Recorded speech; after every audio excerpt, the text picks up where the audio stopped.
Hello friends, welcome back to my channel. दोस्तों, आज हम बात करने वाले हैं इग्निस के ग्राउंड क्लियरेंस के ऊपर।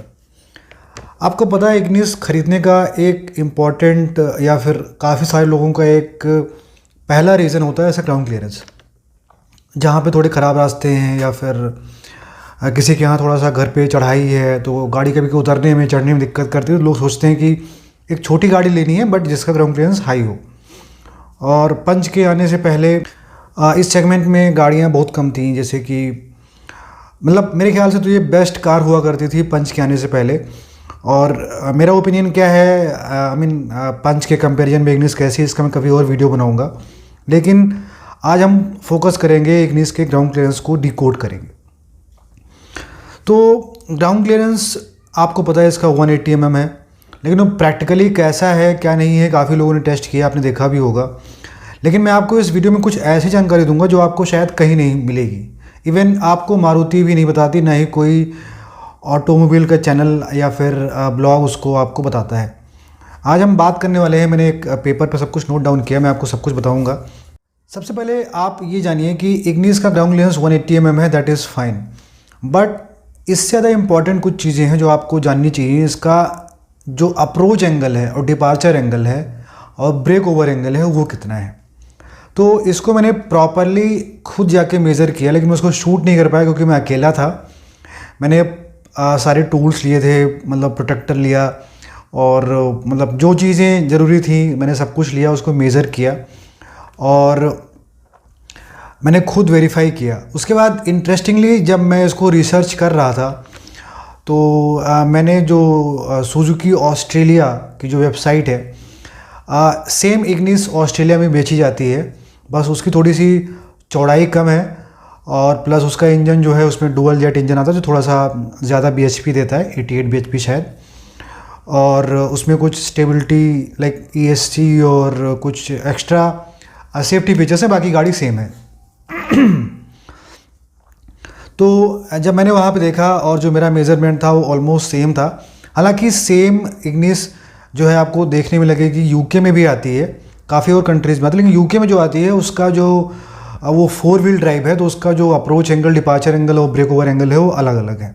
तो लेकिन ऑस्ट्रेलिया वाला और जो मैंने यहाँ पे मेज़र किया दोनों का लगभग सेम है, ऑलमोस्ट क्या इक्वल है दोनों।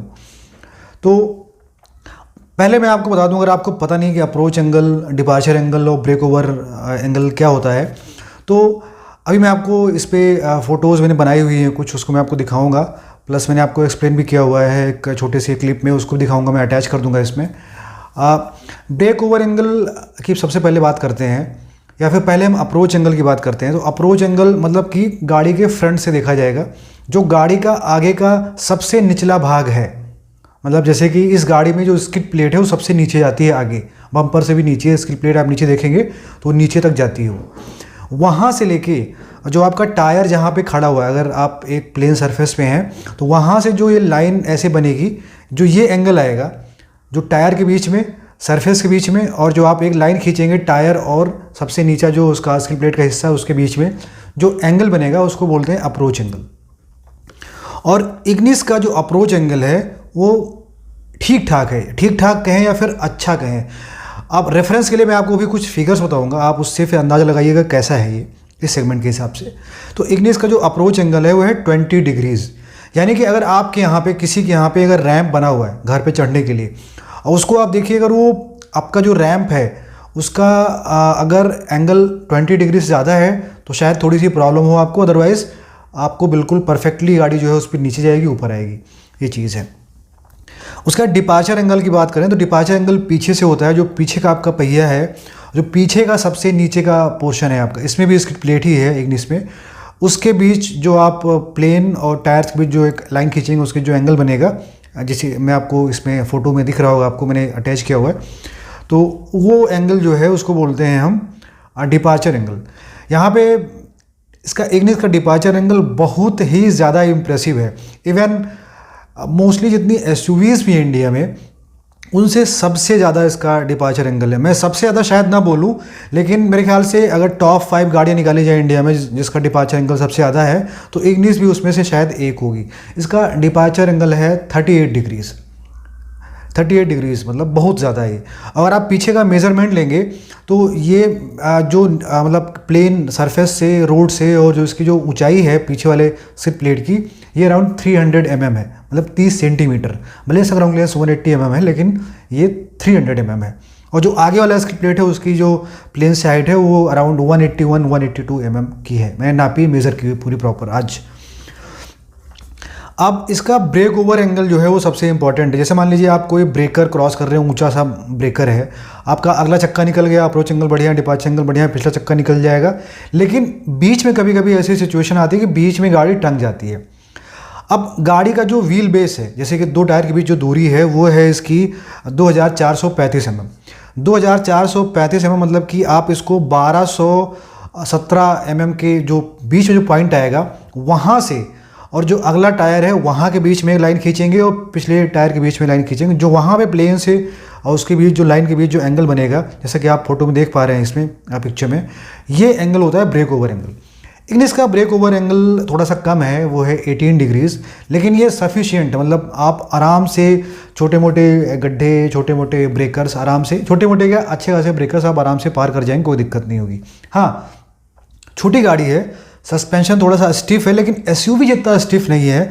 तो अगर सस्पेंशन, मतलब अगर आप स्पीड में किसी गड्ढे में कुदाते हैं और सस्पेंशन ज़्यादा ट्रेवल करेगा तो गाड़ी आपकी आगे से अप्रोच एंगल भले 20 डिग्री लेकिन टच करने की पॉसिबिलिटी बढ़ जाती है फिर। अब मैं आपको कुछ चीज़ें बताता हूँ, आपको पहले इससे कंपेयर करते हैं। इसका जो ये एंगल्स मेजरमेंट्स हैं, इसको हम, जो इसका रिसेंट कॉम्पिटिटर्स है टाटा पंच, टाटा को मैं यहाँ पे अप्रिशिएट करना चाहूँगा कि टाटा ने इस सेगमेंट की कार के लिए पहली बार ये फिगर्स ऑफिशियली रिलीज़ किए। जो मैंने आपको मारुति के फिगर्स बताए हैं, सुजुकी के, इग्निस के, वो इंडिया के ऑफिशियल फिगर नहीं है। कोई बड़ी बात नहीं है कि आप स्पेसिफिकेशन में मैन्युफैक्चरर्स को मेंशन कर दे, कोई बहुत इसमें दिक्कत नहीं है उसको, लेकिन इंडिया में लोग इंटरेस्टेड नहीं, बहुत लोग इस बारे में बात नहीं करते, इसीलिए वो देते नहीं है। ऑस्ट्रेलिया में ये इग्निस के लिए मेजरमेंट उनकी वेबसाइट पे अवेलेबल है। तो पंच का जो रिलीज़ किया गया ऑफिशियल फिगर, उसका ग्राउंड क्लियरेंस 187 mm है, जो कि इग्निस से 7 mm ज़्यादा है। उसका जो अप्रोच एंगल है वो 20.3 डिग्रीज़ है, जो कि 0.3 डिग्रीज़ ज़्यादा है इग्निस से। उसका जो डिपार्चर एंगल है वो 37.6 डिग्रीज़ है, जो कि 0.4 डिग्री कम है इग्निस से। और उसका जो ब्रेक ओवर एंगल है वो 22.2 डिग्रीज़ है, जो 4.2 डिग्रीज़ ज़्यादा है इग्निस से। अब यहाँ पे जाहिर सी बात है, मतलब जो इसका डिपार्चर एंगल है, इससे आप मतलब ज़्यादा कुछ फ़ायदा नहीं होता है। गाड़ी पीछे से रिसेंट मतलब ज़्यादातर निकल जाती, कोई इशू नहीं क्रिएट करती, लेकिन अच्छा है तो अच्छी बात है। और मतलब अगर ऑफ रोडिंग कैपेबिलिटी की बात की जाए with respect to ground clearance and these ramp over angles, तो पंच थोड़ा सा बेटर पोजीशन में है, थोड़ा सा, क्योंकि उसका अप्रोच एंगल थोड़ा ज़्यादा है, उसका ब्रेक ओवर एंगल थोड़ा सा या काफ़ी ज़्यादा, इवन एसयूवी से भी ज़्यादा है। जाहिर सी बात है, जिस गाड़ी का ग्राउंड क्लियरेंस ज़्यादा होगा उसका जो ब्रेक ओवर एंगल है वो ज़्यादा होगा। यहाँ पे एक चीज़ और गौर करने वाली है, इग्निस की लंबाई टोटल 3700 mm है, और उसमें से उसके दो पहियों के बीच की दूरी जो है, जो उसका व्हील बेस है वो 2435 mm है। और जो उसके टायर्स का साइज़ है, उसका रिम साइज़ है 15 इंचेस, और उसका जो टायर प्रोफाइल है वो 175/65, यानी 65 + 65 130, और प्लस अगर 15 इंच को आप mm में कन्वर्ट करते हैं तो अराउंड 511 mm का इसका एक पहिया चौड़ा है हॉरिजेंटली। ऐसे पिछला भी मिला के 1022 है। आप इनको टोटल सम करेंगे 1022 + 2435, तो आपको कुछ इंटरेस्टिंग चीज़ दिखेगी, और आपको इग्निस में दिखेगी सामने से। इसका जो पहिया है, जो आगे का पहिया है, जो आगे का व्हील है, उसके आगे आपको ज़्यादा कुछ नहीं है। उसका जो ओवर हैंग एरिया है वो काफ़ी एक्सटेंडेड नहीं है आगे। काफ़ी सेडान्स में या एसयूवीज़ में आप देखेंगे जो चक्का होता है उसके बाद काफ़ी ज़्यादा बम्पर का या कुछ बॉडी पार्ट होता है जो काफ़ी आगे ओवर हैंग की पोजीशन में होता है, वो नहीं है। इसमें पहिए आपको बिल्कुल एज पे लगे हुए गाड़ियों के, दोनों, इस एज पीछे की एज पे और एक आगे की एज पे, तो ये इसको काफ़ी फ़ायदा करता है, ये चीज़ है। मैं आपको कुछ और रिलेटिव फिगर्स बताता हूँ। जैसे फॉर्चूनर का अगर ये रैंप ओवर एंगल देखे जाए तो उसका अप्रोच एंगल 29 डिग्रीज़ है, जो कि इग्निस से 9 डिग्री ज़्यादा है। उसका डिपार्चर एंगल जस्ट 25 डिग्री है, जो कि इग्निस से 13 डिग्री कम है। और उसका जो ब्रेक ओवर एंगल है वो 25 डिग्रीज़ है, जो इग्निस से 7 डिग्री ज़्यादा है। सिमिलरली अगर हम बात करें जीप कंपस की, तो उसका जो अप्रोच एंगल है 16.8 डिग्रीज़ है, जो कि इग्निस से कम है। उसके बाद जो इसका डिपार्चर एंगल है वो 31.7 है, ये भी इग्निस से कम है। लेकिन उसका जो ब्रेक ओवर एंगल है वो 22.9 डिग्री से, जो कि इग्निस से काफ़ी ज़्यादा है, 4.9 डिग्री ज़्यादा है।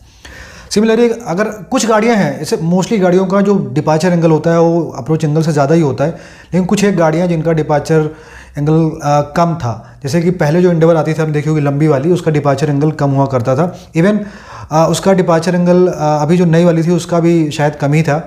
तो उसका अप्रोच एंगल लेकिन बहुत फैंटास्टिक था पुरानी वाली का, 30 डिग्रीज़ के आसपास, और उसका डिपार्चर एंगल जस्ट 21 डिग्रीज़ था, उसका ब्रेक ओवर एंगल 25 डिग्रीज़ था। तो ये सब चीज़ें हैं। तो अभी मैंने कुछ प्रैक्टिकल टेस्ट किए हैं, मैं आपको दिखाऊंगा। दोस्तों ये गड्ढा जो आप देख रहे हैं काफ़ी अच्छा खासा गहरा है, ये भी आपको वीडियो में सही समझ नहीं आ रहा है, लेकिन आप अगर सामने से देखें काफ़ी गहरा है प्लेन सरफेस से, और इसी में से हमने गाड़ी निकालने की कोशिश की। अब आप देखेंगे गाड़ी इसमें से पहली बार तो आराम से निकल गई, बिल्कुल अप्रोच एंगल इसका एकदम टच कर रहा था उसमें, जो उसका रैम्प था, लेकिन उसमें कहीं कोई स्क्रैच नहीं आया, कहीं गाड़ी छुई नहीं, ना कोई आवाज़ आई। नीचे से आप देखेंगे कोई कहीं पे कुछ भी टच नहीं होता है। लेकिन यहाँ पे हमने गाड़ी को बड़े प्यार से निकाला था, और अब फिर से देखिए यहाँ पे गाड़ी एकदम काफ़ी थोड़ा सा मतलब करीब 2 मिलीमीटर की जगह यहाँ पे रह गई है, और कोई सस्पेंशन ट्रबल नहीं करता, तो वो टच नहीं होता। लेकिन हमने एक बार गाड़ी को स्पीड में निकालने की कोशिश की, और सस्पेंशन ट्रबल जो है काफ़ी ज़्यादा था, और उसका जो स्किड प्लेट थी वो रब कर गई आगे जो है सरफेस पे, तो वो उसमें स्क्रैचेज आगे, मैं कभी आपको दिखाऊंगा उसका। तो ये है कि आप गाड़ी ऐसे अगर गड्ढे दिखते हैं आपको या फिर कुछ ऐसा दिखता है तो आप आराम से निकालिए, गाड़ी बहुत प्यार से निकल जाएगी। दूसरे टेस्ट में जो हमने ट्राईपॉड को 180 नाप के और उसके गाड़ी के नीचे रखा और उसको पार करने की कोशिश की, तो वो टच हो गया, जो उसका लोवेस्ट हैंगिंग पार्ट था जो मैंने आपको दिखाया था पहले, उसमें टच हो गया। और इसका एग्जॉस्ट पाइप भी जो है वो सबसे नीचे है, तो वहाँ भी टच हो गया था वो। इस तीसरी क्लिप में आप देख सकते हैं एक खेत से दूसरे खेत में गाड़ी जाने की कोशिश कर रही है, जो कि काफ़ी ऊंचा है, वीडियो में सही दिख नहीं रहा है, लेकिन इसको मैंने बहुत आराम से निकाला था और काफ़ी इजीली निकल गई थी। यहाँ पे ब्रेक ओवर एंगल ब्रिज होने का जो है आसार था मुझे, लेकिन वो काफ़ी प्यार से निकाला गया, तो वो निकल गई थी गाड़ी।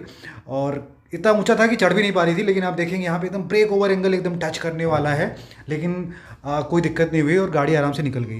तो आप आराम से निकालेंगे तो हर जगह से गाड़ी बहुत प्यार से निकल जाती है, कोई इशू क्रिएट नहीं होगा आपको। तो आज के इस वीडियो में बस इतना ही। उम्मीद करता हूँ कि आपको दी गई जानकारी अच्छी लगी होगी। अगर आपको वीडियो पसंद आया तो उसको लाइक और शेयर करिए, और आप इस चैनल को सब्सक्राइब करिए। अगर आप गाड़ी चलाते हैं तो सुरक्षित चलाइए, सीट बेल्ट पहनिए और ट्रैफिक नियमों का पालन करिए। Thank you so much for watching this video.